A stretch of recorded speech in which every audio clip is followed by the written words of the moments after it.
Administrator Mills and Secretary Geithner, thank you very much. I want to talk a little bit about the Valley of Death, and you knew I was going to say this, Karen, right?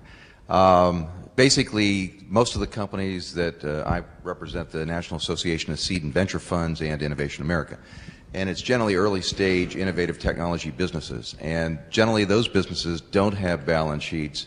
If they have FICO scores for the entrepreneurs, they've been used up most of the time.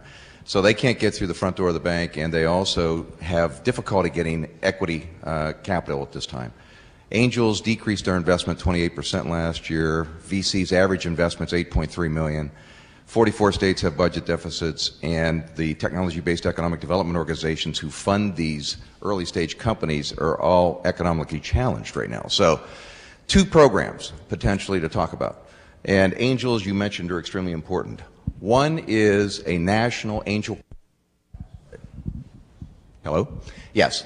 There's 29 states that have tax credits in the United States to stimulate accredited investors to make investments in either high-risk early-stage funds or high-risk early-stage companies.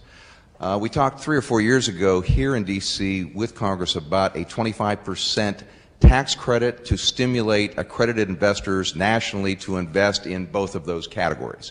Might be time to revisit this because alternative source of funding, angels invest as much as venture capitalists, and if we can get them more engaged in filling this valley of death, I think it would be a great contribution to the country.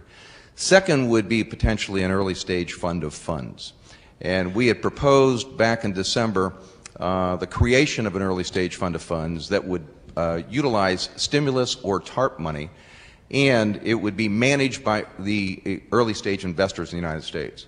So basically, TARP would put up money, it would be matched 1-to-1 with private or state money. You'd put it in the hands of people who know how to make early stage investments. And generally, it's been demonstrated with the programs who do this on a long-term basis, you can create one job with every $10,000 to $20,000 invested, versus I know that there's a challenge right now of $200,000 with stimulus money. So we can get anywhere from 10 to 20 times as many new jobs with early stage investments in innovative businesses. So an early stage fund of funds potentially with repurposing TARP or stimulus money. Very briefly, we support the SBIC reauthorization program. We think it's a very strong program, and some of the recommendations NASBIC is making, we support. And also potentially look at the SBIR program and the creation of a Phase 3 SBIR program.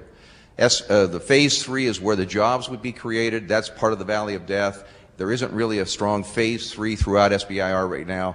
Increase the cap from 2.5% to 3 to 3.5% of the funding of the federal budgets, and allocate some of that to the high growth Phase 3 category. Thank you very much.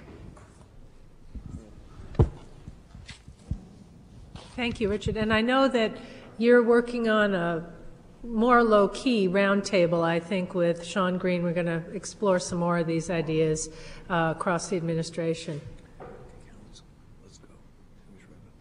My question, you can wait until the end, but I just wanted to make sure